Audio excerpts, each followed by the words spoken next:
Bab 111. Tangan Profesor sangat lembut. Xiaoman, kamu masih belum sehat, bagaimana aku bisa pergi sekarang? Qingya menggelengkan kepalanya sambil menatap Xiaoman dengan khawatir ketika dia diminta pergi. Menghadapi situasi ini, Xiaoman hampir menangis. Bukan karena ia tersentuh, melainkan karena ia merasa sangat gugup. Mengapa? Karena saat ini, di balik selimut, King Feng sedang meraba-raba dadanya. Xiaoman awalnya bersedia membiarkan Qingya melakukannya jika Qingya tidak ada di samping mereka. Tapi sekarang, ia takut mereka akan ketahuan jika ia bergerak sedikit saja. Xiaoman, berikan tanganmu padaku, aku akan membersihkannya untukmu. Qingya berkata pada Xiaoman sambil tersenyum. Qingya memperlakukan siswi baik ini dengan sangat baik dan tidak membiarkannya terluka. Profesor, tanganku baik-baik saja, Anda tidak perlu melakukan itu. Xiaoman menggelengkan kepalanya dan menolak tawaran Qingya. Kedua tangannya terjepit oleh tubuh King Feng dan tidak bisa bergerak sama sekali. Jika dia ingin melepaskan tangannya, dia harus mendorong Qingya menjauh darinya, yang berarti Qingya akan tahu siapa dia. Sungguh dilema. Xiaoman, kamu tidak perlu malu. Aku bisa mengulurkan tanganmu jika kamu merasa canggung. Qingya tersenyum dan mengulurkan tangannya ke tangan Xiaoman di balik selimut. Tidak apa-apa, Bu Ye, saya bisa melakukannya. Xiaoman hampir menangis dan menolak membiarkan Qingya meraih tangannya di balik selimut. Dia mengerti bahwa Qingya pasti akan menyentuh King Feng begitu dia masuk, dan kemudian dia akan mendapat masalah besar. Dia harus menghentikannya agar tidak meraih bagian dalam selimut dengan cara apapun. Apa yang harus kulakukan? Xiaoman mulai panik, tetapi dia masih tidak bisa menggerakkan tangannya. Qingya akhirnya memutuskan untuk mengulurkan tangannya setelah dia melihat Xiaoman ragu-ragu sejenak. Tiba-tiba, sebuah tangan mencuat dari balik selimut di sisi tempat tidur. Xiaoman terkejut saat melihat tangan ini karena dia tahu itu bukan tangannya. Dalam keadaan darurat ini, King Feng mengulurkan tangannya dan berpura-pura itu adalah tangan Xiaoman. Ayo, aku akan membersihkannya untukmu. Qingya kemudian mencuci tangannya dengan handuk sambil tersenyum. Sangat lembut. King Feng sedang menikmati momen saat dipegang dan dibersihkan oleh seorang gadis dengan tangan lembut. Tangan Profesor sungguh lembut. Meskipun King Feng tidak dapat melihat wajahnya di balik selimut, dia dapat mengetahui bahwa dia pasti cantik hanya dengan merasakan tangannya. Saat itu, Qingya sedang bersenang-senang. Tangan kirinya berada di tubuh Xiaoman, sementara tangan kanannya dipegang oleh Qingya. Aku bisa mati bahagia sekarang. Akan tetapi, Profesor kecantikan yang malang itu sama sekali tidak tahu bahwa tangan yang dipegangnya saat itu adalah tangan King Feng, bukan tangan Xiaoman. Dia akan sangat marah jika mengetahui kebenarannya. Xiaoman, sejak kapan tanganmu menjadi kasar seperti ini? Qingya bertanya sambil mencuci tangan. Menurutnya, tangan wanita seharusnya lembut dan halus, sangat berbeda dengan tangan yang dipegangnya sekarang. Rasanya sangat kasar, seperti tangan pria. Jantung Xiaoman berdebar kencang setelah mendengar perkataan Qingya. Ia takut menyadari ada yang aneh. Nyonya Ye, akhir-akhir ini saya banyak bekerja paruh waktu. Mungkin itu sebabnya tangan saya jadi lebih kering. Wajah Xiaoman memerah dan dia mencoba mencari alasan. Itu alasan yang bagus karena dia baru saja mengambil shift paruh waktu. Xiaoman, kamu juga harus menjaga kesehatanmu meskipun kamu sedang bekerja. Kamu bisa meminta bantuanku kapanpun kamu membutuhkannya. Terima kasih, Bu Ye. Saya mau. Bagus. Kalau begitu aku pergi dulu, jaga tubuhmu. Qingya tersenyum sambil berdiri dan hendak pergi. Dia berniat mengobrol lebih lama dengan Xiaoman, tetapi karena dia ingin pergi ke kamar kecil, dia memutuskan untuk mengucapkan selamat tinggal kepada Xiaoman dan pergi. Sampai jumpa, Nyonya Ye. Xiaoman langsung berkata saat melihat Qingya hendak pergi. Qingya mengangguk dan keluar dari kamar. Ia sedang terburu-buru karena ingin ke kamar mandi. King Feng, Nyonya Ye sudah pergi, kamu bisa keluar. Xiaoman bertanya dengan malu-malu sementara wajahnya tersipu. Wajahnya semerah tomat matang.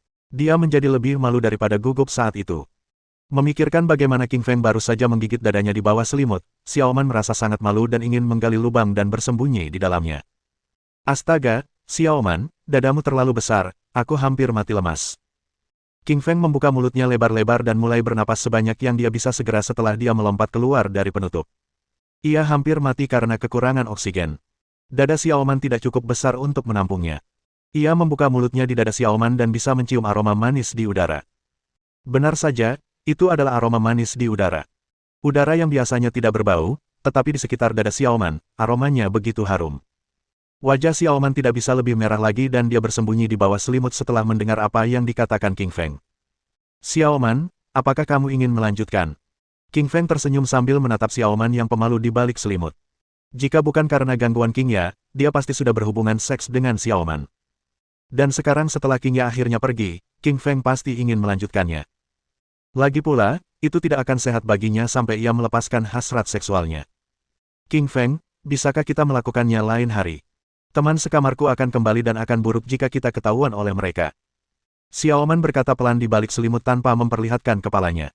Sudah larut malam karena mereka sudah membuang-buang waktu mengurus King Ya. Meskipun ia ingin membiarkan King Ya tinggal, ia lebih takut ketahuan teman sekamarnya setelah mereka kembali. Baiklah, kali ini aku akan membiarkanmu pergi. King Feng menyentuh wajah Xiaoman sambil tersenyum dan kemudian segera pergi. Dia melihat jam tangannya dan mendapati sudah pukul 11 malam. Dia harus pergi sebelum gerbang ditutup. Kalau tidak, hanya akan ada masalah yang tidak perlu. Tepat ketika King Feng keluar dari kamar, ia tiba-tiba merasa ingin buang air kecil. Ia pun bergegas ke kamar mandi. Dia berjalan beberapa meter dan menemukan sebuah toilet. Karena gelap, dia tidak melihat dengan jelas apa yang tertulis di sana dan langsung menuju ke toilet. Berderak. Saat King Feng membuka pintu kamar mandi wanita, ia melihat bokong indah dan wajah cantik. Sungguh kehidupan yang indah. Kulit wanita ini secerah batu giok putih terbaik dan matanya berkilauan bagai bintang di langit. Saat melihat King Feng datang, si cantik tiba-tiba mengubah raut wajahnya dan tampak seperti hendak membunuhnya sedetik kemudian. Bab 112. Keindahan di kamar mandi. Bajingan, kenapa kamu masuk? Si cantik pun marah besar dan bertanya kepada King Feng sambil menatapnya. Dia tidak percaya seorang pria mau masuk ke kamar mandi wanita. Pertama-tama, namaku bukan brengsek. Kedua, aku datang ke sini untuk buang air kecil. Kata King Feng sambil tersenyum tipis. Selagi dia berbicara, dia terus menatap si cantik ini dan tidak bisa berhenti menatapnya karena dia terlalu cantik. Wajahnya yang halus dan kulitnya yang mulus bagaikan mahakarya tanpa celah. Gaun dokter putih yang dikenakannya menonjolkan dada, pinggul, dan lekuk tubuhnya yang sempurna, memancarkan aura menggoda yang dramatis.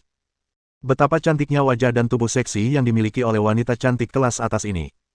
Aromanya familiar. King Feng mencium aroma yang familiar yang baru saja terciumnya di kamar Xiaoman. Ia menyadari bahwa profesor di depannya adalah Profesor Xiaoman, King Yaye. Jelas sekali bahwa beliau mengajar di Fakultas Kedokteran karena beliau mengenakan jas dokter. Bajingan, apa yang kau lihat? King Ya mulai marah dan ingin menghajar pantatnya karena dia terus-menerus memperhatikan tubuhnya.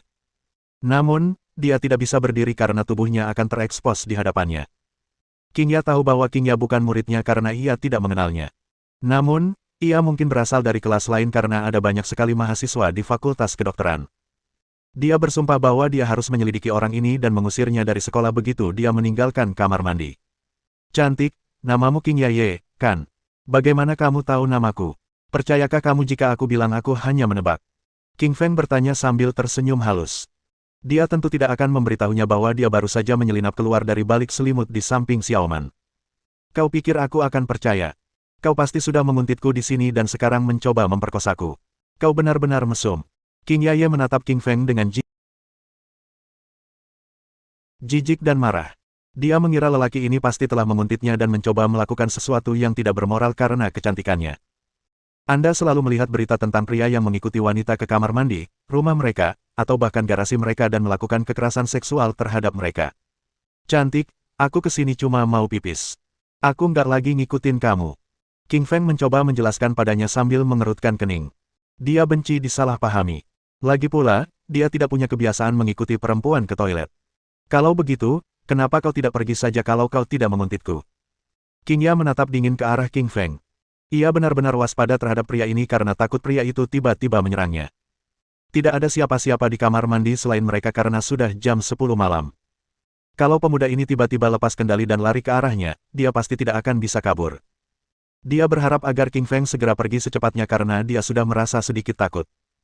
Dia sudah mencatat wajahnya di benaknya dan pasti akan menemukannya asalkan dia melakukan riset di bagian registrasi sekolah kedokteran besok. Saat itu, hari terakhir pria sombong ini akan berakhir. Cantik, jangan takut, aku akan pergi setelah selesai buang air kecil. King Feng lalu melepaskan ikat pinggangnya dan mulai buang air kecil di depan King Ya yang tercengang. Dasar aneh. King Ya menoleh ke samping sambil berteriak dalam hati. Ia belum pernah melihat pria kencing di depannya. Ia merasa sangat canggung saat itu. Menurutnya, lelaki di depannya ini benar-benar orang yang tidak tahu malu. Tapi King Ya tidak peduli bagaimana King Ya memikirkannya. Ia akhirnya berhasil mengeluarkan air seni yang tertahan di kandung kemihnya. Ia merasa sangat nyaman saat ini. Sampai jumpa, cantik. King Feng melirik King Ya dan melambaikan tangannya sambil pergi.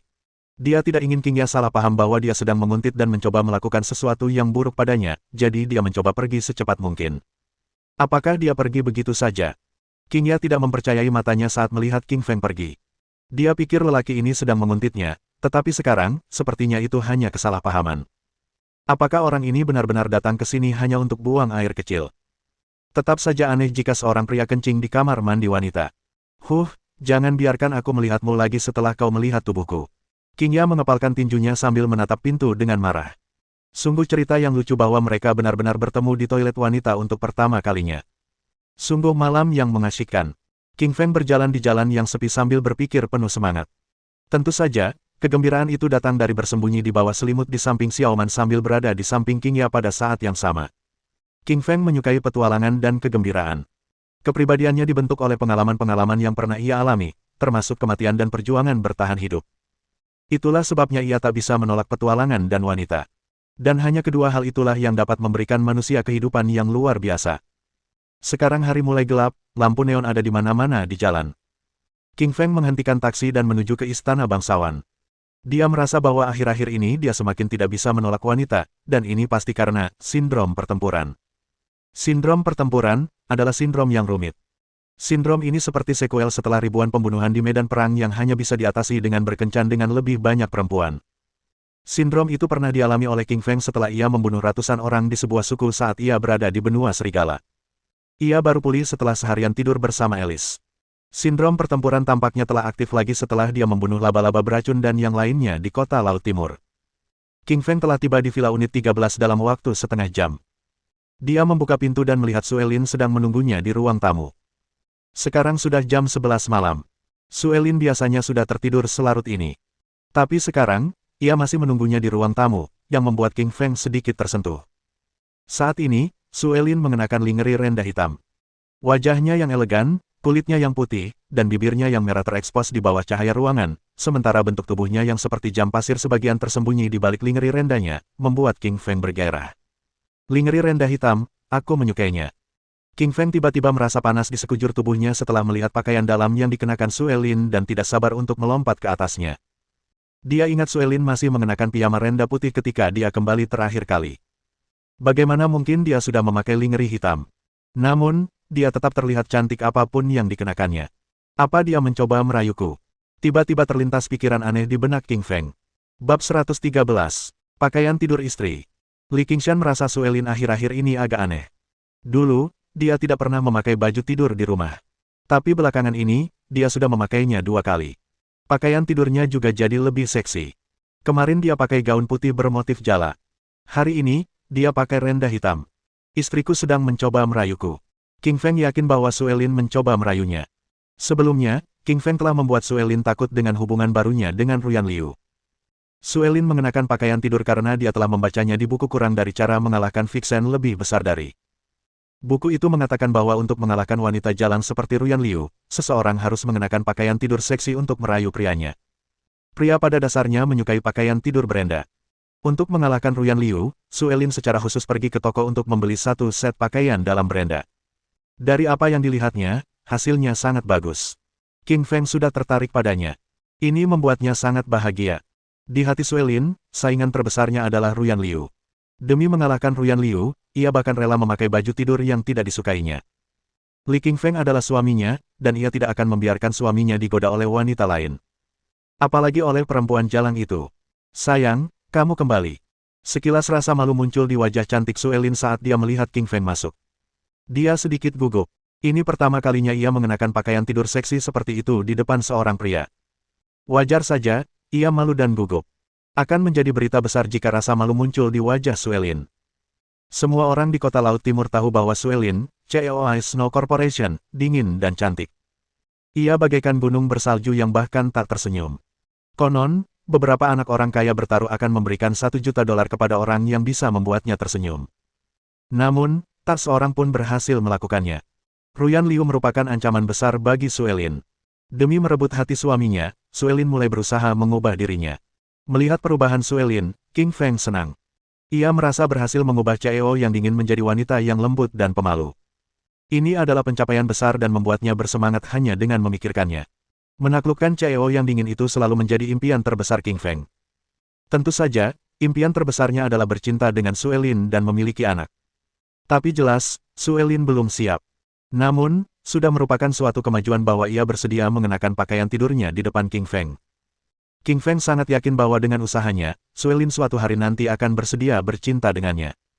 Dengan waktu dan dedikasi, bahkan batang besi pun dapat digiling menjadi jarum. King Feng yakin akan masa depan. Istriku, kamu sangat cantik hari ini. King Feng memujinya dengan tatapan mata yang panas dan berjalan di depan Suelin. Sedingin apapun seorang wanita, ia tetaplah seorang wanita. Semua wanita suka dipuji. Pujian dari King Feng membuatnya sangat bahagia. Istriku, kau adalah wanita tercantik yang pernah kulihat. Aku terpesona olehmu. King Feng berpura-pura pingsan yang membuat Suelin tertawa terbahak-bahak. Sayang, siapa yang lebih cantik? Ruyan Liu atau aku? Hati Suelin semanis madu. Namun, ketika teringat perempuan jalang yang merayu suaminya, ia menjadi tidak senang. Kamu dingin dan cantik, dia menggoda. Keduanya cantik. Kata-kata King Feng santai. Apa yang dikatakannya memang benar, Suelin dan Ruyan Liu sama-sama wanita tercantik di kota Donghai. Yang satu secantik es dan yang satunya lagi menggoda. Keduanya bagaikan dewi di hati para pria. Terlebih lagi, kedua wanita itu adalah kerabat dari keluarga Li King Feng. Yang satu adalah istrinya, dan yang lainnya adalah saudara perempuannya. Tentu saja, keduanya cantik di hatinya. Sayang. Aku beri kamu satu kesempatan lagi. Siapa yang lebih cantik? Kalau jawabanmu salah, aku akan menghukummu dan membuatmu berlutut di papan cuci. Suelin mendengus tidak puas dan berkata, apa maksudnya keduanya cantik? Suelin tidak senang dengan jawabannya. Di dalam hatinya, hanya ada satu wanita yang paling cantik. Bukan dua. Oh tidak, aku salah bicara lagi. King Feng menepuk dahinya dengan putus asa. Dia tahu dia telah membuat kesalahan besar lagi. Seharusnya dia tidak memuji kecantikan seorang wanita di depan wanita lain. Dia tahu dia harus segera memperbaiki kesalahannya atau dia akan berlutut di atas papan cuci malam ini. Hanya mereka yang takut pada istri mereka yang akan berlutut di atas papan cuci.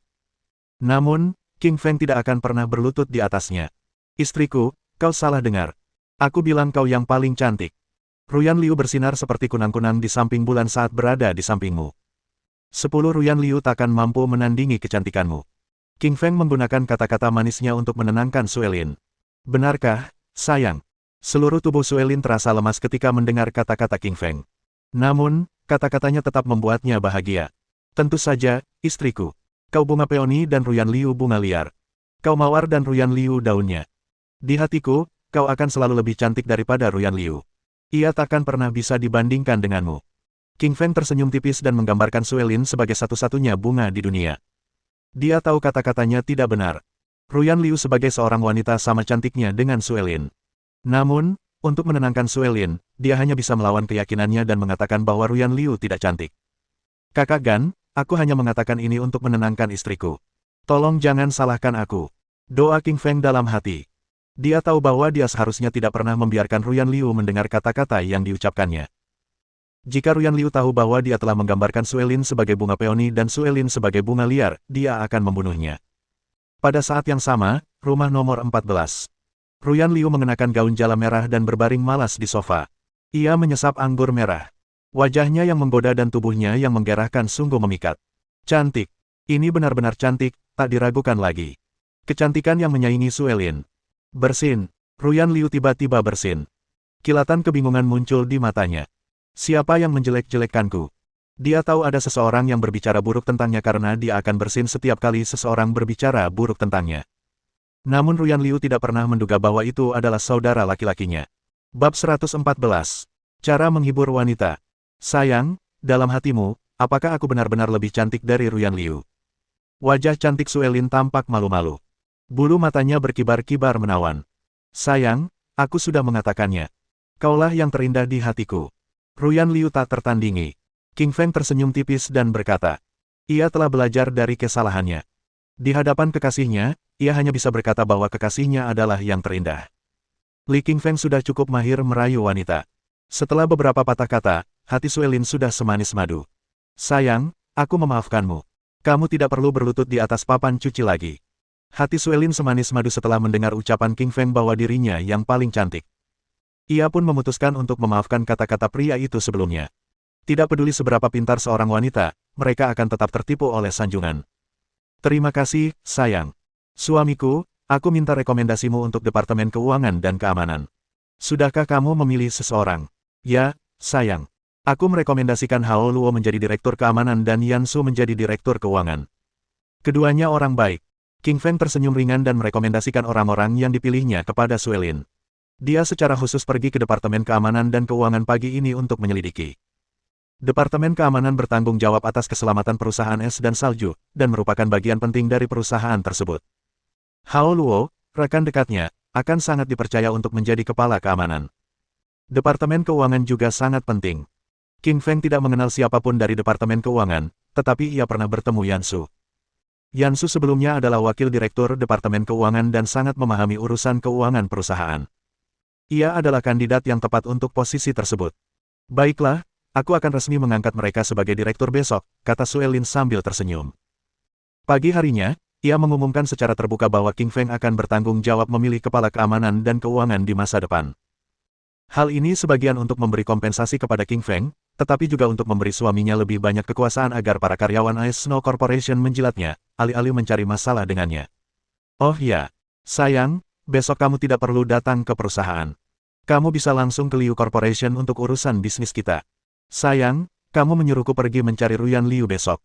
Ya, tapi kamu di sana cuma buat bahas urusan bisnis sama dia. Jangan tergoda sama dia. Suelin sedikit mengernyit dan berkata. Tenang saja, sayang. Aku tidak akan tergoda olehnya. King Feng tersenyum dan meyakinkannya. Dong dong dong. Bunyi lonceng itu berdentang 12 kali dan menandakan pukul 12 malam. Sayang, selamat beristirahat. Suelin berkata dan berjalan anggun menuju lantai 2. Meskipun ia memperlakukannya dengan sangat baik, ia tidak punya rencana untuk bercinta dengannya. Ia menderita OCD dan sedikit apatis seksual. Ia memiliki sifat penolakan bawaan terhadap laki-laki. Sudah batasnya dia mengenakan pakaian tidur di depan King Feng. Aku ngantuk banget.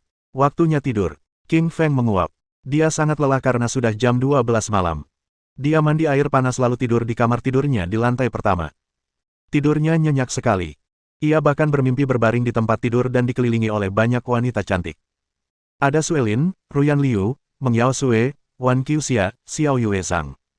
Dia baru saja menelanjangi para wanita itu dan bersiap untuk menganiaya mereka ketika dia bangun. Hal ini membuatnya merasa tidak enak hati. Jika dia punya waktu beberapa menit lagi, dia akan mampu menghancurkan wanita-wanita itu dalam mimpinya. Karena dia sudah bangun, dia hanya bisa bangun dari tempat tidur. Cuacanya cerah dan terang. Hari itu cuacanya bagus lagi. Setelah bangun, ia mencuci muka dan menggosok gigi. Ia kemudian sarapan dan berjalan menuju perusahaan Liu. Kemarin, Suelin menyuruhnya pergi ke perusahaan Liu untuk menemui Ruyan Liu guna membahas perkembangan kesepakatan bisnis. Ia tidak perlu pergi bekerja di perusahaan Ice Snow hari ini. Setengah jam kemudian, King Feng naik taksi dan tiba di perusahaan Liu. Kecantikan kecil, sudah lama tak jumpa. Apa kau merindukanku? King Feng berjalan ke aula dan berkata sambil tersenyum kepada resepsionis. Resepsionisnya tidak terlalu cantik. Tapi wajahnya cantik dan ada beberapa bintik-bintik lucu di wajahnya. Dia ingin menggodanya setiap kali dia datang ke Liu Corporation. Ah, kenapa kamu ada di sini lagi? Si cantik kecil bertanya dengan gugup dan mundur selangkah dengan gugup saat melihat King Feng. Meskipun pemuda itu tampan, dia terlalu kasar. Resepsionisnya ketakutan.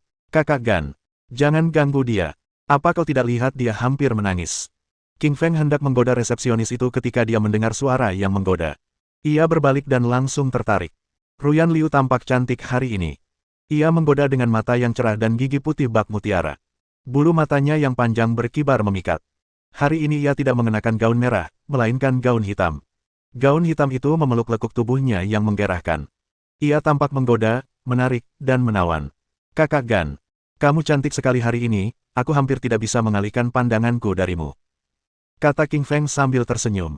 Tatapannya panas. Orang yang banyak bicara. Sudah berapa banyak wanita yang kau katakan seperti ini? Ruyan Liu melotot ke arah King Feng dengan cantik. Kakak Gan, cuma kamu yang pernah kukatakan hal itu. Li King Feng berkata sambil tersenyum. Sebenarnya, dia berbohong. Dia telah mengatakan hal yang sama kepada Suelin tadi malam dan membuat hati Suelin semanis madu. Hari ini, dia mengatakan hal yang sama kepada Ruyan Liu. Tapi, dia tidak punya pilihan. Semua wanita suka kata-kata manis. Bagi perempuan, kata-kata manis bagaikan anak panah tajam yang dapat menembus hati. Tak ada perempuan yang bisa lolos dari kata-kata manis. Kamu jago banget merayu. Ayo kita ke pasar barang antik. Ruyan Liu tersenyum menggoda dan berkata, mengapa kita pergi ke pasar barang antik? Subjek kesepakatan bisnis kita ada di sana. Baiklah, ayo pergi. King Feng mengangguk dan berjalan bersama Ruyan Liu menuju pasar barang antik. CEO baru saja memanggilnya. Gan bro. Resepsionis cantik itu menganga saat Ruyan Liu dan King Feng pergi. Matanya dipenuhi keterkejutan. Ruyan Liu adalah CEO Liu Corporation dan wanita cantik pertama yang menggoda di kota Laut Timur. Bagaimana ia bisa menjadi adik ipar pria kejam ini? Resepsionis itu berpikir lama, tetapi tetap tidak mengerti. Kakak Gan, kamu cantik sekali hari ini. King Feng berjalan dan berkata pada Ruyan Liu. Kamu sudah mengucapkan kalimat ini berkali-kali. Apakah kamu punya motif tersembunyi? Ruyan Liu menatap tajam ke arah King Feng. Wajahnya begitu menawan dan menggoda. Kakak Gan, aku cuma memujimu. Buat apa aku punya motif tersembunyi? King Feng berpura-pura terluka, tetapi matanya diam-diam melirik ke arah dadanya. Belahan dadanya yang seputih salju terlalu menarik. Kakak Gan cantik sekali, pikirnya dalam hati. Bab 115. Kakak Gan ingin berjudi di batu. Kakak Gan, tunggu dulu. Kita mau ke pasar barang antik. Ruyan Liu menyalakan Maseratinya dan mengendarainya menuju pasar barang antik. 1 jam kemudian, Lily dan Liu Ruyan tiba di pasar barang antik Sky Garden, pasar barang antik terbesar di kota Donghai. Pasar ini memiliki luas 100.000 meter persegi dan seluruh jalan dipenuhi kios-kios yang menjual berbagai barang antik. Ada batu giok dari dinasti Han, tasbih Buddha dari dinasti Tang, kaligrafi dan lukisan dari dinasti Song, koin perunggu dari dinasti Ming, porselen dari dinasti Qing, Del. Beberapa dijual di toko-toko, sementara yang lain dijual di jalanan. Terdapat juga berbagai macam barang antik dekoratif, seperti dupa, gelang, ember, liontin, dan sebagainya. Kakak Gan, kita mau kemana? King Feng Li tersenyum dan bertanya. Ayo kita pergi ke pasar judi untuk mencari batu kasar. Ruyan Liu tersenyum kembali, siap berangkat ke pasar judi. Kakak Gan, tujuan kita hari ini adalah untuk membahas kemajuan kerja sama kita. Kenapa kakak mengajak saya ke sini? King Feng Li mengerutkan kening dan sedikit bingung. Sabar, Gan. Tunggu sampai selesai main judi. Kita bicarakan kerja sama kita nanti. Ruyan Liu membalas dengan genit. Dia sangat menyukai batu kasar, itulah sebabnya mereka datang ke sini. Ayo pergi. Dia tersenyum dan menuntun King Feng Li menuju pasar batu kasar. Pasar judi batu kasar terletak di sisi paling timur pasar barang antik, menempati 1/4 luasnya. Di dalamnya, semua toko jika digabungkan berjumlah ratusan. Mereka merupakan pasar giok dan zamrud kasar terbesar. Di pasar seluas 10.000 meter persegi ini, terdapat berbagai macam batu permata. Toko-toko batu giok dan zamrud berjejer di sepanjang jalan. Baik Liu Corporation maupun Ice Snow Corporation sama-sama berbisnis giok dan zamrud, dan giok mereka berasal dari batu-batu yang masih mentah. Itulah sebabnya Ruyan Liu memutuskan untuk datang ke pasar ini. Dia berjalan-jalan mengelilingi pasar dan berhenti di depan sebuah toko bernama Ting Yun Xuan, toko terbesar di pasar tersebut. Toko itu sendiri menempati luas 300 meter persegi. Di dalamnya terdapat batu-batu dengan berbagai ukuran dan warna. Beberapa orang mengamati bebatuan, sementara yang lain mengukirnya. Ketika warna hijau muncul dari dalam bebatuan, orang-orang sangat gembira. Namun, ketika mereka mengukirnya tanpa warna hijau di dalamnya, mereka menjadi sedih. Warna hijau pada batu itu adalah zamrud dan melambangkan kekayaan. Berjudi batu kasar. Yang mereka pertaruhkan adalah pengalaman dan keberuntungan mereka. Hal ini membuat beberapa orang langsung kaya dalam semalam, sementara yang lain langsung miskin. Banyak orang menjadi multijutawan, dan juga banyak orang menjadi gelandangan. Gan, saudara. Ada yang berminat membeli batu kasar. Coba saja. Ruyan Liu tersenyum genit, mencoba menyembunyikan betapa bersemangatnya dia. Dia suka berjudi di batu-batu itu. Setiap kali dia datang, dia pasti mencobanya. King Feng mengangguk, dia memutuskan untuk bermain dengan Ruyan Liu sekali. Dia adalah kolektor barang antik kelas dunia. Tak hanya di pasar barang antik, tetapi juga di pasar batu judi, dia adalah kolektor yang sangat ahli. Baginya, berjudi batu bukanlah sesuatu yang sulit. Para wanita cantik, para pria tampan, kami punya pilihan batu terlengkap di sini. Kami punya batu dari dataran tinggi, gurun barat daya, pegunungan Yunan, tanah kelimpahan, dan lembah Nanyan. Seorang gadis cantik berpakaian bisnis mulai memperkenalkan stoknya kepada King Feng Li dan Ruyan Liu. Dia adalah seorang tenaga penjualan, yang bertugas memperkenalkan dan mempromosikan berbagai batu yang tersedia. Di belakangnya, batu-batu yang ditambang dari setiap area ditempatkan di tempat berbeda dan diberi label dari 1 hingga 300.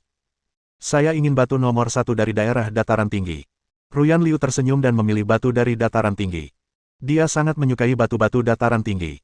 Dia yakin dataran tinggi menghasilkan banyak batu giok. Nona cantik, Yang kamu pilih cukup mahal. Harganya $500.000. Kamu yakin mau membelinya? Gadis penjual itu menatap Ruyan Liu dan bertanya.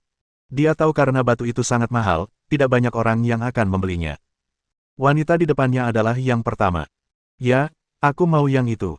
Ruyan Liu tersenyum ringan dan membenarkan. Oke. Penjual itu menyerahkan batu itu kepada Ruyan Liu. Kakak Gan, kamu juga harus pilih satu. Kamu mau yang mana? Kenapa kamu tidak pilih satu dari dataran tinggi juga? Ruyan Liu tersenyum padanya dan memberinya nasihat. Kakak Gan, aku ingin jalan-jalan dan melihat-lihat lagi.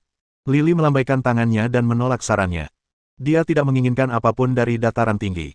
Dia berjalan-jalan dan akhirnya berhenti di depan kawasan pegunungan Yungui. Ia tahu bahwa Gunung Yungui mudah menghasilkan zamrud. Mereka pantas disebut sebagai rumah zamrud. Sekalipun ia adalah ahli batu judi, namun dengan puluhan ribu batu yang berbeda, ia tidak memiliki waktu untuk melihat semua batu itu sehingga ia memutuskan untuk selektif saat memilih batunya. Li Qingfeng mengamati ratusan batu berbeda di area Gunung Yungui. Beberapa setinggi pria dewasa, sementara yang lain seukuran wajah. Bahkan ada yang seukuran bola sepak, dan beberapa bahkan seukuran kepalan tangan. Ia tahu tidak semua batu memiliki warna hijau. Kebanyakan batu hanyalah batu biasa, tanpa nilai sama sekali. Ketika melihat nomor 30, ia akhirnya merasa mungkin ada sedikit warna hijau di dalamnya, tapi tidak banyak. Itu bukan hijau zamrud kaisar yang ia inginkan, melainkan hanya batu giok biasa. Dia berjalan melewati batu itu dan terus memandanginya. Begitu melihat tanda pagar 188, wajahnya tiba-tiba menunjukkan ekspresi bahagia. Ia merasakan sesuatu yang istimewa dari batu itu. Nona cantik, saya ingin batu nomor 188. King Feng Li tersenyum dan menunjuknya lalu berbicara kepada penjualnya. Kamu mau yang itu? Pramuniaga itu memasang ekspresi aneh di wajahnya, matanya dipenuhi rasa terkejut saat dia menatap King Feng Li. Bongkahan batu itu sudah ada di sana selama setahun penuh, tak seorang pun mau membelinya. Tak seorang pun bertanya. Li King Feng adalah orang pertama yang membelinya. King Feng Li, tanda pagar 188 tidak terlihat menarik, kamu yakin menginginkannya? Ruyan Liu juga memiliki ekspresi aneh di wajahnya. Ketika ia melihat kedua gadis itu dengan ekspresi aneh di wajah mereka, ia mulai mengamati batu itu juga. Setelah diamati lebih dekat, memang, batu itu terlihat sangat jelek. Dari luar, sangat jelek, hitam seluruhnya, seperti klep yang kotor. Pantas saja barang itu ada di sana selama setahun penuh dan tak ada yang mau membelinya. Kelihatannya seperti klep. Ketika orang membeli batu kasar, mereka akan memilihnya seperti halnya mereka memilih wanita. Mereka memperhatikan bentuk, tampilan, warna, dan teksturnya secara keseluruhan. Dan batu hitam yang tampak seperti gada ini memang jelek, bentuknya sangat aneh. Tentu saja orang-orang enggan membelinya. Sejujurnya, jika saja King Feng Li bukan seorang ahli batu judi, dia pun tidak akan memilih batu yang bentuknya jelek seperti tongkat itu. Tapi untungnya dia memang begitu. Dia punya keuntungan karena bisa mencari batu giok di dalam bebatuan. Seperti kata pepatah, jangan menilai buku dari sampulnya. Dalam hal ini, jangan menilai batu dari penampilannya. Menggali pasir dari ombak, tetapi akhirnya mendapatkan emas. Memetik dari batu yang jelek, tetapi berakhir dengan zamrud. King Feng Li sangat yakin bahwa batu jelek ini akan memberikan kejutan besar kepada semua orang. Bab 116. Taruhan 1 juta. Kamu yakin mau batu ini? Bagaimana kalau kita tukar? Ruyan Liu sedikit mengernyitkan alisnya, menatap batu hitam dan polos ini dan tidak terlalu memikirkannya. Dia sering bertaruh pada batu di sini. Pilihannya kebanyakan batu datar dengan tekstur bening. Dia tidak akan pernah memilih batu jelek seperti ini. Wanita secara alami menyukai sesuatu yang indah dan memiliki ketahanan alami terhadap hal-hal yang berwarna hitam. Aku akan mengambilnya. King Feng Li tersenyum tipis dan bersikeras mendapatkan batu hitam dan polos ini. Orang lain tidak menganggap tinggi batu ini, tetapi dia tahu bahwa itu adalah harta karun. Hahaha, lucu banget. Kamu benar-benar membeli tongkat batu ini. Apa otakmu masih berfungsi? Tiba-tiba terdengar suara sarkastis dari samping. King Feng Li berbalik dan mendapati seorang pemuda ramping dan rapi. Siapa kamu? Aku membeli batu ini bukan urusanmu. Apa kamu benar-benar bosan? Pergi sana. Mendengar pemuda sok tahu itu mengkritiknya, raut wajahnya berubah dingin dan matanya memancarkan sedikit rasa tidak puas. Wah, namaku Jie Yang. Tuan muda perusahaan perhiasan Yang. Beraninya kau bicara seperti itu padaku. Minta maaflah padaku. Alis Jie Yang berkerut dan wajahnya berubah gelap. Tentu saja, alasan Jie Yang ingin mengejek King Feng Li adalah karena dia ingin pamer di depan Ruyan Liu yang cantik dan menarik perhatiannya. Untuk mendapatkan perhatian seorang wanita cantik, cara termudah adalah dengan merendahkan orang lain. Tentu saja, Li King Feng menjadi sasarannya. Perusahaan perhiasan Yang. Li Qingfeng sedikit mengernyitkan alisnya. Ia tentu saja mengenal perusahaan ini dengan baik. Perusahaan ini merupakan salah satu dari 3 perusahaan perhiasan teratas di kota Donghai dengan aset miliaran dolar. Mereka memiliki hubungan yang kompetitif dengan Ice Snow Corporation. Kepada musuh Ice Snow Corporation, dia tentu saja memasang wajah masam. Kepalamu ditendang keledai. Buat apa aku minta maaf? Pergi sana. Aku sedang bertaruh dengan batu ini. Minggirlah. King Feng Li melambaikan tangan, seperti sedang mengusir lalat, dan meminta Jie Yang untuk pergi saja. Melihat tindakan King Feng Li, Jie Yang sangat marah. Dia adalah tuan muda perusahaan perhiasan Yang. Orang-orang selalu menghormatinya. Tapi sekarang dia dibenci. Sungguh konyol. Wah, mustahil klub batu ini punya batu giok. Apa kau buta? Datang jauh-jauh ke sini untuk dipermalukan. Jie Yang tersenyum dingin dan berkata bahwa King Feng Li buta. Dia sering datang berjudi batu di sini dan cukup familiar dengan batu itu. Dia yakin tidak ada batu giok di dalamnya. Mendengar hinaan Jie Yang, Li Qingfeng awalnya ingin melawan. Namun, ia berubah pikiran dan datang dengan ide untuk membuat orang ini kehilangan banyak uang. Memarahi orang ini terlalu baik padanya. Aku ingin membuatnya menghabiskan uang. Jie Yang, kamu bilang tidak ada giok di batu ini. Berani bertaruh? Berani. Aku di sini untuk berjudi batu, tentu saja aku suka taruhan. Aku ingin mendengar tawaranmu. Jie Yang, kalau ada giok di batu ini, kamu beri aku 1 juta. Kalau tidak, aku beri kamu. Bagaimana menurutmu? King Feng Li tersenyum tipis dan mengucapkan ketentuan taruhan. Mendengar taruhan King Feng Li, ekspresi wajah Jie Yang sedikit berubah. 1 juta bukanlah angka yang kecil. Meskipun perusahaan perhiasan yang bernilai ratusan juta, perusahaan itu adalah milik ayahnya. Dia punya lebih dari 1 juta di tangannya, tapi itu uang sakunya untuk makan dan hiburan. Meskipun dia bertaruh batu, jumlahnya paling banyak beberapa ratus ribu. Hehe, tuan muda perusahaan yang bahkan tidak bisa mengambil 1 juta. Pergilah. Kalau kau bahkan tidak punya uang sebanyak itu, berhentilah berpura-pura kau lebih unggul. King Feng Li mencibir, matanya penuh rasa jijik, mengkritik Jie Yang. Dia ingin memaksa Jie Yang berjudi dengannya menggunakan metode dorongan. Mendengar adanya pertaruhan antara King Feng Li dan Jie Yang, orang-orang berkumpul di sekitarnya. Mereka bersemangat menunjuk ke arah Jie Yang. Orang-orang di sekitar mengenal Jie Yang, tetapi tidak mengenal Li Qingfeng. Mereka melihat orang asing berani menantang Jie Yang dan merasa sedikit terkejut. Memang, Jie Yang adalah tuan muda perusahaan perhiasan Yang dan memiliki reputasi besar di pasar judi batu. Banyak orang menghormatinya. Li Qingfeng adalah orang pertama yang berani menantangnya. Oke, aku ikut. Taruhannya 1 juta. Jie Yang tersenyum dingin dan menerima taruhan King Feng Li. Dengan begitu banyak orang yang menonton, jika dia tidak menyetujui taruhannya, dia akan kehilangan muka. Bagi anak-anak dari keluarga kaya seperti dia, reputasi lebih penting dari apapun. Ini 10.000 yuan. Aku ambil batu nomor 188. King Feng Li tersenyum tipis, mengeluarkan kartunya dan memberikannya kepada pemandu belanja, membiarkannya menggeseknya. Batu polos ini tampilannya jelek, jadi harganya tidak mahal, hanya 10.000 saja, jauh sekali dari batu pletu yang dibeli Ruyan Liu dengan harga setengah miliar. Ketika pemandu belanja menggesek kartu, dia menyerahkan batu itu kepada King Feng Li. Ayo lihat, teman-teman. Ada yang beli batu polos dan bilang ada giok di dalamnya. Lucu, kan? Jie Yang tertawa dan berkata kepada orang banyak, dia ingin Li Qingfeng kehilangan muka di depan yang lain. Mendengar perkataan Jie Yang, semua orang di aula menoleh ke sini. Sial, ada yang benar-benar membeli tongkat batu itu. Apa dia terbelakang? Kau benar. Batu polos ini hitam dan jelek. Sama sekali tidak ada batu giok di dalamnya. Kudengar orang yang membeli batu polos itu bertaruh 1 juta dengan Jie Yang. Dia pasti kalah. Orang-orang di sekitar menjadi ramai dan tidak terlalu menyukai batu polos itu. Li Qingfeng sedikit mengernyit. Mendengar apa yang dikatakan orang banyak, ia tersenyum dalam hati, sekelompok katak di dasar sumur. King Feng Li, apakah benar-benar ada batu giok di dalamnya? Wajah cantik Ruyan Liu memerah, dan dia bertanya dengan sedikit ragu. Dia tidak ingin Li kehilangan muka di sini. Lagi pula, dialah yang membawanya ke sini. Yakinlah, pasti ada batu giok di dalamnya. Bulu mata Ruyan Liu berkedip, dan akhirnya memutuskan untuk mempercayai King Feng Li. Tuan, apakah Anda perlu membuka batu itu? Bibir merah pemandu belanja itu sedikit melengkung dan bertanya. Membuka batu, seperti namanya, dilakukan dengan memotong batu dan melihat apakah ada batu giok di dalamnya. Kalau ada batu giok, dia menang. Kalau tidak, dia kalah.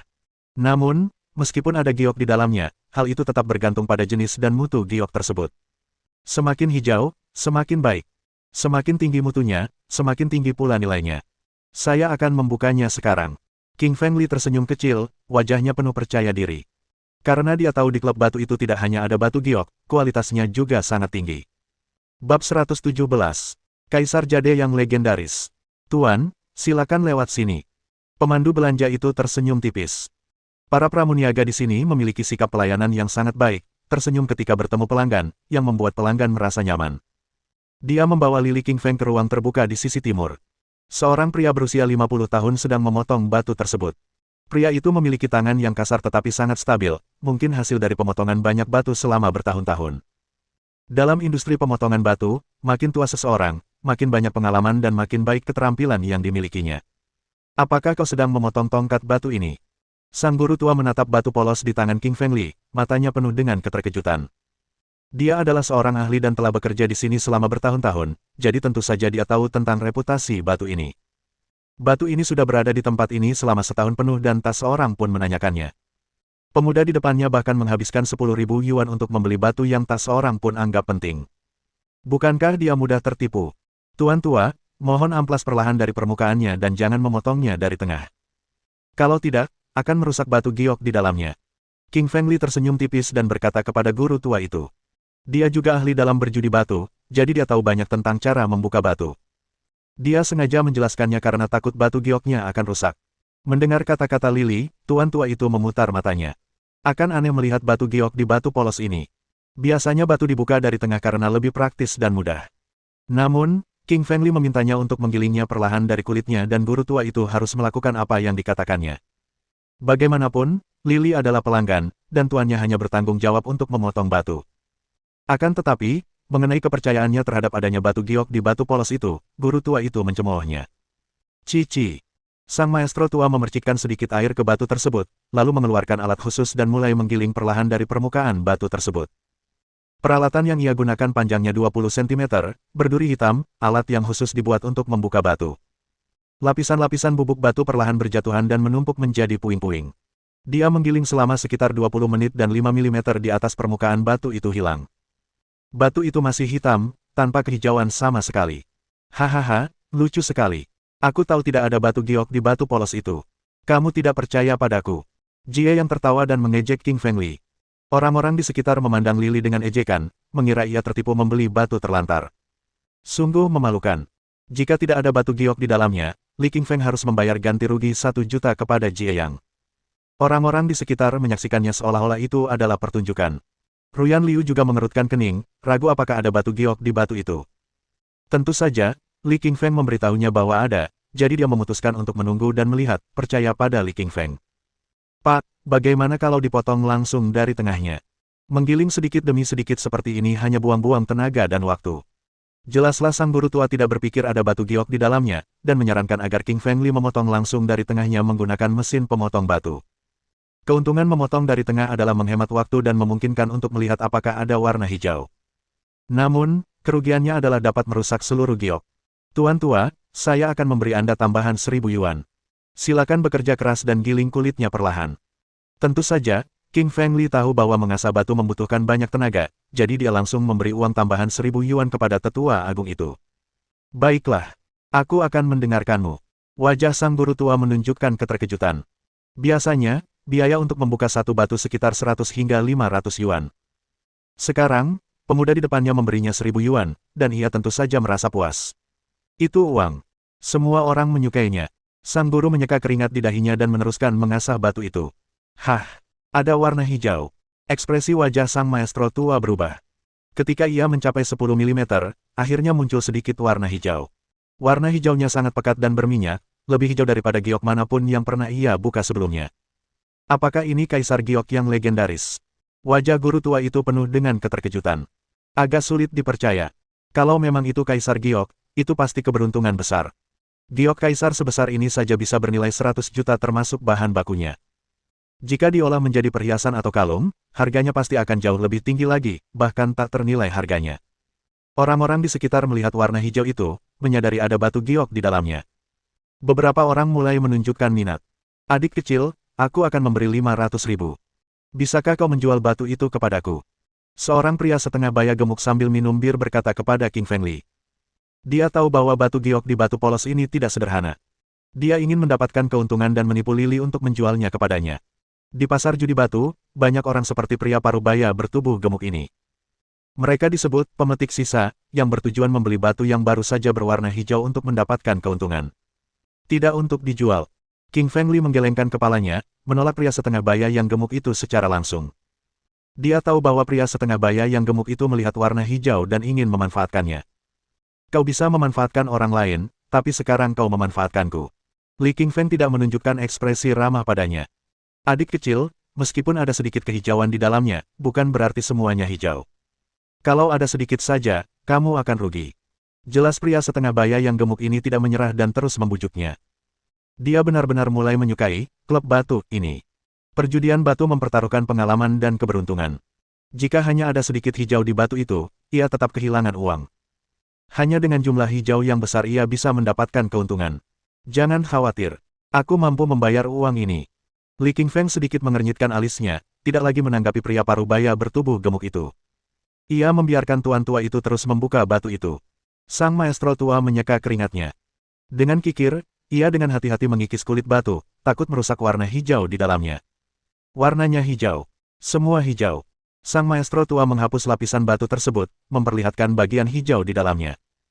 Ternyata itu adalah sepotong batu giok hijau alami utuh, dengan warna hijau yang luar biasa. Giok itu seukuran mangkuk, dengan tulisan, Kaisar, di tengahnya. Warna hijaunya begitu pekat dan berminyak sehingga orang-orang hampir tidak bisa membuka mata. Kaisar Giok. Apakah itu benar-benar Kaisar Giok yang legendaris? Sang guru tua berlinang air mata. Ia telah membuka batu-batu sepanjang hidupnya. Tak pernah terpikir olehnya bahwa ia bisa membuka giok Kaisar yang legendaris. Kaisar Giok adalah kaisar dari semua batu giok dan merupakan jenis yang paling berharga. Hanya ada 4 di Tiongkok, dan masing-masing memiliki sejarah yang sangat hebat. Yang pertama diperoleh oleh Kaisar Qin Shi Huang, yang kedua oleh Permaisuri Wu Zetian, yang ketiga oleh Selir Yang, dan yang keempat oleh janda Permaisuri Cixi. Tentu saja, keempat batu giok Kaisar di atas kemudian diperoleh oleh orang-orang kaya di ibu kota Jing, dan masing-masing dari batu giok tersebut merupakan harta yang tak ternilai harganya. Melihat Kaisar jade-jade, orang banyak menjadi gila, penuh antusiasme di mata mereka. Itu benar-benar Kaisar Giok. Bibir merah Ruyan Li sedikit terbuka, wajahnya yang cantik dipenuhi kejutan. Ekspresinya terhadap King Feng tampak cerah. Bab 118. Aku kaya. Aku kaya.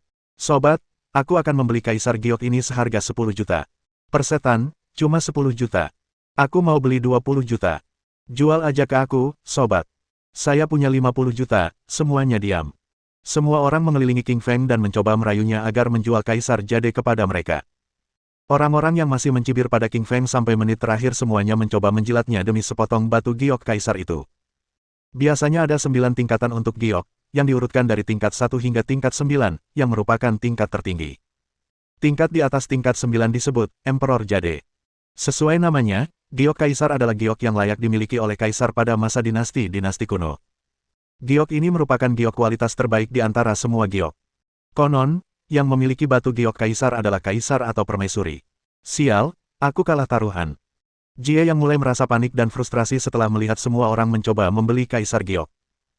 Dia hanya bertaruh dengan King Feng bahwa tidak ada batu giok di batu berbentuk tongkat ini, tetapi dia tidak menduga bahwa sesuatu di dalam batangan batu ini bukan hanya sepotong batu giok, tetapi juga Kaisar Giok yang legendaris. Dia sangat menyesal karena kehilangan taruhannya dan juga harga dirinya. Orang-orang di sekitarnya yang terus-menerus meneriakkan harga yang semakin tinggi membuatnya semakin frustrasi. Sobat, aku mau beli itu seharga 100 juta. Jual saja padaku. Tiba-tiba, sebuah suara serak namun tenang terdengar dari kejauhan. King Feng menoleh ke belakang dan melihat seorang pria berambut abu-abu dan berwajah penuh kerutan. Pria tua ini berusia sekitar 70 tahun. Rambutnya sudah mulai memutih dan ia membungkuk sambil berjalan dengan tongkat hijau. Itu kamu. King Feng terkejut. Dia pernah melihat lelaki tua ini dari jamuan amal.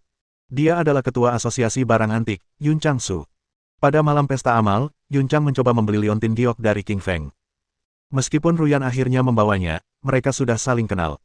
King Feng sangat terkesan dengan lelaki tua terhormat ini dan memiliki firasat baik terhadapnya di dalam hatinya. Anak muda, kau masih ingat aku.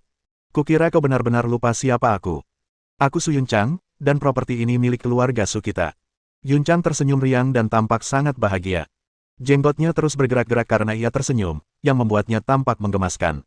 Dia pria tua yang ramah, namun kebaikan hatinya hanya untuknya, hanya untuknya.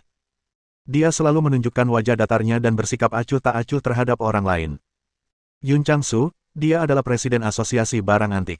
Saya dengar dia sangat cerewet dan tidak pernah tersenyum pada anak muda. Tidak mungkin, apakah dia baru saja tersenyum pada King Feng? Orang-orang di sekitar merasa kagum terhadap Yun Chang dan mulai membicarakannya. Sebagai presiden asosiasi barang antik, Yun Changsu bagaikan penguasa dunia barang antik di kota Donghai. Ia jarang muncul di depan umum, tetapi hari ini, ia benar-benar muncul secara langsung. Tak diragukan lagi, giok kaisar begitu menarik sehingga bahkan menarik perhatian penguasa barang antik ini. Tak seorang pun akan berani membeli giok kaisar jika Yun Chang menginginkannya. Salah satu alasannya adalah karena ia kaya. Kedua, ia memiliki status sosial yang tinggi. Seseorang harus menunjukkan rasa hormat kepadanya jika ingin berkecimpung di dunia barang antik. Siapapun yang mendapat masalah dengan Yun Chang pasti akan mengalami kesulitan di dunia barang antik di kota Laut Timur. Aku akan membeli kaisar giok seharga 150 juta, dan menjualnya kepadaku. Tiba-tiba, suara lembut namun menggoda keluar. Suara itu datang dari Ruyan. Saat ini, pipinya yang menawan dan matanya yang berbinar-binar bagaikan anggur yang berair, memancarkan sensasi menyenangkan dan aroma yang harum. Ia menatap Kaisar Giok dengan penuh gairah. Kaisar Giok adalah batu giok yang disayangi setiap wanita dan hanya dimiliki oleh beberapa permaisuri dan satu bangsawan berstatus tinggi di zaman kuno. Wanita yang cantik. Orang banyak terkesima dengan betapa cantik dan menawannya Ruyan. 150 juta. King Feng mulai menggigilkan bibirnya dan mempercepat detak jantungnya setelah mendengar angka ini. Saya jadi kaya. 150 juta. Bahkan perusahaan Suelin hanya bernilai beberapa ratus juta yuan. Namun sekarang, batu giok kaisar ini bernilai setengah dari perusahaan Suelin. Nona Liu, Anda di sini lagi. Yun Chang mengeluh sambil menggerakkan jenggotnya setelah mendengar tawarannya. Yun Chang sedang berusaha membeli liontin giok di pesta amal. Sayangnya, ia akhirnya membiarkan Ruyan membelinya karena ia membutuhkannya untuk penyembuhan anggota keluarga tercinta. Oleh karena itu, Yun Chang sedikit frustrasi ketika dia datang lagi untuk mendapatkan apa yang diinginkannya kali ini, Kaisar Giok. Presiden Su, maafkan saya, tapi saya sangat menyukai Kaisar Jade ini. Ruyan meminta maaf sambil tersenyum. Dia pasti masih ingat Presiden Su karena dia sangat berterima kasih bahwa dia meninggalkan liontin giok itu padanya pada perjamuan amal terakhir. Akan tetapi, karena dia sangat menyukai batu giok kaisar ini, harganya pun tak ternilai di pasaran, yang membuatnya makin menginginkannya. Nona Liu, saya sudah membantu Anda terakhir kali. Tidak bisakah Anda membiarkan saya memilikinya kali ini? Demi mendapatkan Kaisar Jade ini, Yun Changsu bahkan sampai mengumbar janji setianya yang bahkan ia anggap sebagai tindakan yang tidak tahu malu. Presiden Su, bagaimana kalau begini? Karena saya sangat menyukai giok kaisar ini, saya akan membuat perhiasan dengan giok kaisar ini dan menyimpan satu untuk Anda. Bagaimana menurutmu? Ruyan mengemukakan sebuah ide sambil tersenyum. Dia tahu bahwa Yun Changsu adalah presiden yang sangat dihormati di industri barang antik di kota Donghai. Selain itu, dia juga membutuhkan bantuannya untuk bisnis perhiasannya sendiri, jadi dia tidak bisa mendapat masalah dengannya. Dia bisa membuat setidaknya 4 atau 5 gelang atau liontin dengan batu giok kaisar besar ini. Dia kemudian akan meninggalkan satu untuk Yun Changsu sebagai kompensasi. Baiklah, Nona Liu, tapi ingat untuk menyimpan satu liontin kaisar giok untukku setelah selesai. Yun Chang tahu ia tak mampu bersaing dengan Ruyan dengan latar belakang keuangannya sendiri. Lagi pula, wanita ini adalah bos perusahaan bernilai miliaran yuan dan berasal dari keluarga kaya. Yun Chang sudah sangat menghargai janji Ruyan untuk memberinya sebuah barang yang terbuat dari batu giok kaisar. Yun Chang entah bagaimana merasa puas karena dia juga berencana membuat artikel dengan kaisar giok ini dan sekarang hal itu dilakukan oleh orang lain untuknya. Anak muda, seleramu bagus sekali. Aku iri. Yun Chang mulai memuji King Feng sambil menatapnya. Saya hanya beruntung. King Feng mencoba bersikap rendah hati sambil tersenyum. Dikatakan bahwa Anda harus rendah hati ketika Anda memiliki kesempatan. Sekarang, setelah dia menjual Kaisar Jade ini seharga 150 juta, semua orang di sekitarnya menjadi sangat iri. Kekayaan bisa menyebabkan bencana. Ia tetap berpegang pada prinsip ini dan berusaha untuk tidak mencolok. Anak muda, keberuntungan juga bagian dari pencapaianmu. Tahukah kamu kenapa namaku Yun Changsu? Orang tua itu tersenyum bagaikan bunga yang sedang mekar dan tampak seperti teringat sesuatu yang nostalgia di masa lalu. Saya tidak tahu, tolong beritahu saya, Presiden Su. Karena saya beruntung seperti Anda, yang mengubah saya dari seorang tunawisma menjadi seorang miliarder. Presiden Su, Anda luar biasa. Siapa yang tidak tahu bahwa Anda adalah bos dari pusat barang antik di seluruh kota Laut Timur? King Feng menyanjung lelaki tua ini sambil tersenyum, yang membuat lelaki tua itu sangat senang. Bab 119. Undangan Yun Changsu. Anak muda, ini kartu nama dan alamat saya. Apakah Anda bersedia datang berkunjung ke rumah saya besok? Presiden Yun Changsu tampak sangat tertarik pada King Feng saat dia memberikan kartu namanya dan mengundangnya ke rumahnya. Perlu diketahui, dia adalah presiden di bidang barang antik dan memiliki status tinggi dan hampir tidak pernah mengundang siapapun ke rumahnya di kota Laut Timur. Setidaknya di antara kerumunan, King Feng adalah orang pertama yang diundang. Bahkan Jie Yang, tuan muda perusahaan yang belum pernah diundang sekalipun.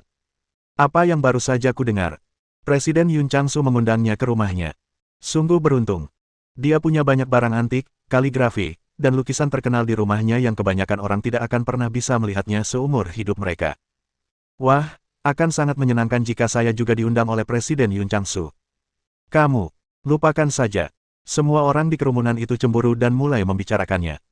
Setelah mendengar diskusi dari khalayak ramai, King Feng secara otomatis mengerti bahwa merupakan suatu kehormatan besar diundang oleh Presiden Yun Changsu. Dia pun sangat tertarik pada lelaki tua ini dan ingin melihat lebih banyak barang antik di rumahnya juga. Terima kasih banyak, Presiden Su. Kalau begitu, saya akan datang berkunjung besok. King Feng mengambil alih kartu nama itu, tersenyum dan berkata, "Sampai jumpa besok, anak muda." Presiden Yun Changsu melambaikan tangannya dan pergi dengan bantuan tongkatnya. Selamat atas undangan Presiden Su. Ruyan terkejut sambil tersenyum menawan. Dia tahu bahwa Presiden Yun Changsu adalah ahli dalam bidang barang antik dan King Feng pasti akan menjadi populer di bidang ini begitu dia mengenalnya. Lihat, bahkan Presiden Yun Changsu tahu aku berbakat. Emas pada akhirnya akan bersinar terang dimanapun. King Feng memamerkan dirinya dan membuat semua orang memutar mata mereka. Tunggu sebentar, karena ada sepotong batu giok di bar batuku, bukankah aku baru saja menang taruhan? Tiba-tiba, King Feng teringat taruhan yang dia buat dengan Jie Yang dan tak kuasa menahan kegembiraannya.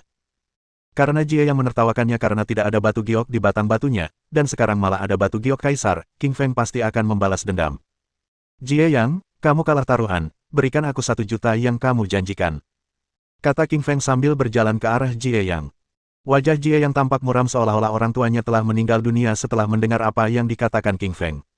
1 juta bukanlah jumlah uang yang sedikit. Ia berencana membeli Porsche dengan uang itu. Namun sekarang, rasanya mustahil lagi. Sial, seharusnya aku tidak bertaruh dengan orang ini. Jie Yang sangat menyesalinya saat itu. Jie Yang, apa kau tidak akan menepati janjimu? Semua orang memperhatikan. King Feng berkata sambil menunjuk ke arah kerumunan sekitar setelah dia melihat Jie Yang tidak bereaksi apapun.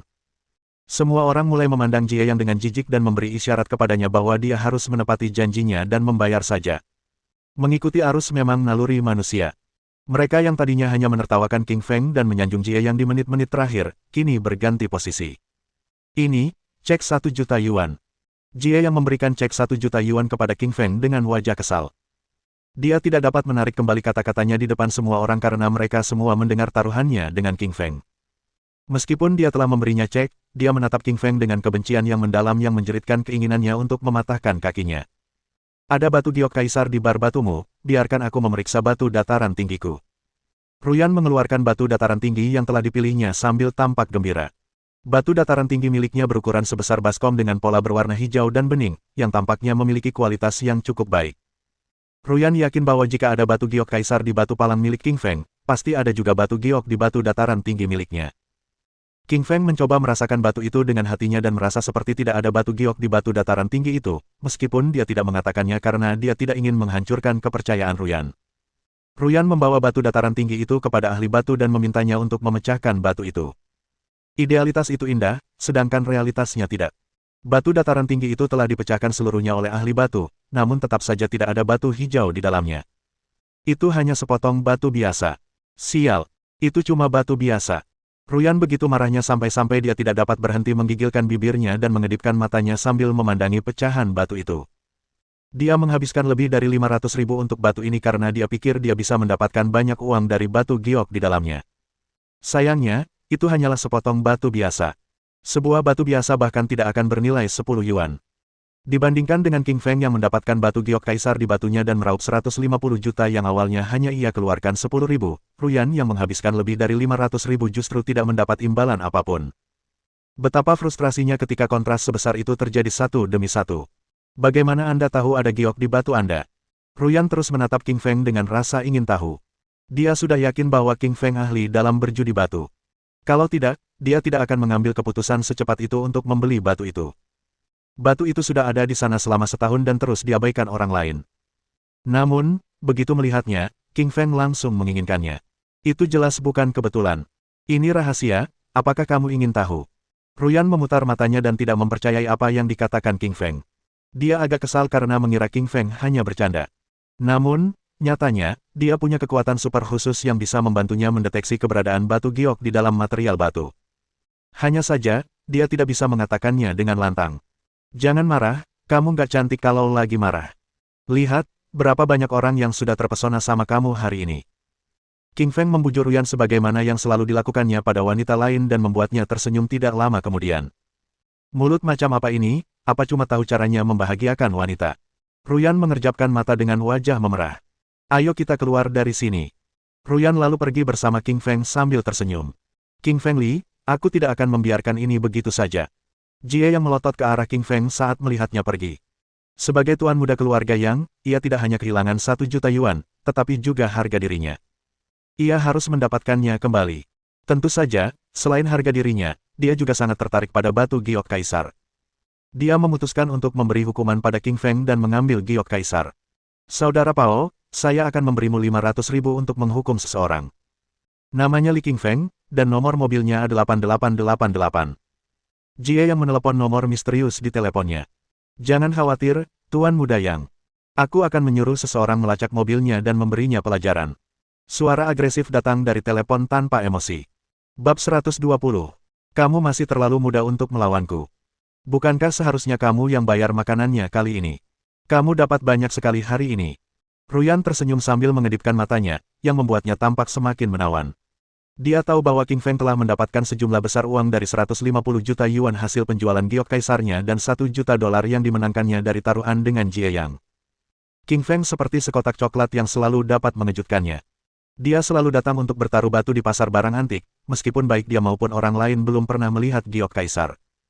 Dalam beberapa dekade terakhir, dialah orang pertama yang menemukan giok kaisar. Baiklah, aku akan mentraktirmu makan. Kamu mau makan apa, garis bawah? King Feng garis bawah mengangguk dan memutuskan untuk mentraktirnya makan malam. Dia tahu bahwa salah satu alasan dia bisa memenangkan begitu banyak uang adalah karena Ruyan membawanya ke sana. Jadi, masuk akal untuk mentraktirnya makan sebagai kompensasi. Dia juga memiliki kesan yang baik terhadap wanita menawan ini. Aku mau es krim. Ruyan mengangkat bibirnya sambil tersenyum. Es krim. Hanya itu. King Feng cukup terkejut karena dia pikir dia akan meminta makanan barat yang lebih mewah seperti spaghetti atau pizza, tetapi satu-satunya hal yang dia inginkan hanyalah es krim. Es krim bukanlah makanan mahal. Bahkan es krim terbaik pun harganya hanya beberapa ratus yuan. Kamu nggak perlu nabung buat aku. Kamu bisa pilih steak, pizza, spaghetti, atau apapun yang kamu mau. Tidak, terima kasih. Aku cuma mau es krim. Aku sedang berusaha menurunkan berat badan akhir-akhir ini, jadi aku tidak mau makan makanan berat. Kamu sudah cukup kurus. Kamu tidak perlu menurunkan berat badan. King Feng terdiam setelah melihat tubuh ramping Ruyan. Tetapi dia tahu bahwa wanita hanya peduli pada dua hal, kecantikan dan penurunan berat badan. Karena dia sangat memaksa, maka dia pun setuju untuk membelikan es krimnya. 20 menit kemudian, King Feng dan Ruyan tiba di Citizen Park. Sebuah toko es krim populer di sana bernama Ratu Es Salju, dan terkenal karena menyajikan es krim terbaik dan terlezat. Saat mereka hendak memesan, mereka dihentikan oleh lebih dari 10 pria besar berpakaian hitam. Pemimpinnya adalah seorang pria besar dengan otot-otot maskulin, yang membuatnya tampak lebih tangguh secara fisik. Kamu King Feng Li, kan? Pria besar itu bertanya dengan dingin sambil berdiri di depan King Feng. Siapa kamu? Kenapa kamu mencariku? King Feng berhenti melangkah maju sambil mengerutkan kening. Dia cukup yakin belum pernah melihat atau terlibat masalah dengan orang-orang di depannya ini. Dia tidak tahu apa tujuan mereka mendatanginya. Nak, aku San Pao Sang. Orang-orang memanggilku kakak Pao. San Pao berkata dengan arogan. Faktanya, saudara Pao cukup terkenal di kota Laut Timur dan juga didengar oleh beberapa orang. Saudara Pao. King Feng mengerutkan kening. Dari mulut King Kong, ia mendengar bahwa saudara Pao adalah saudara ketiga dari geng kuda putih. Geng kuda putih terkenal karena meminta bayaran keamanan dan terlibat perkelahian di kota Laut Timur. Mereka semua adalah preman.